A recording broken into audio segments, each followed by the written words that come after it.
আজকে সকালে আমি প্রচুর ভোরবেলায় উঠেছি। উঠে একটু বই পড়েছি প্রথমে।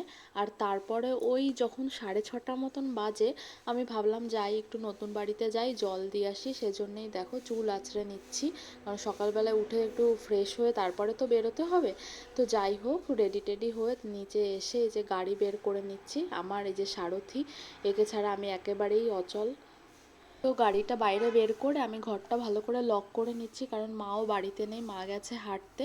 আর রাস্তায় এসে দেখো আমি আজ অনেক দিন পর গাড়ি চালাচ্ছি, প্রায় 20-25 দিন পর, কারণ 20-25 দিন আমি বাড়িতেই ছিলাম না।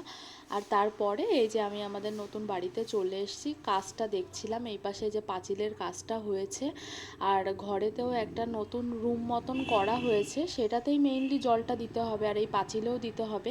কিন্তু একটা সমস্যা হয়েছিল যে আমি মোটর চালিয়ে যখনই জল দিতে গেছিলাম, ওইখানে প্লাগে একটু সমস্যা হচ্ছিল, আগুন জ্বলে যাচ্ছিলো। সেই কারণের জন্য আমি প্রথমে মোটরে জল দিতে পারিনি, টিনে করে হাতে করে জল চেপে তারপরে জল দিয়েছি।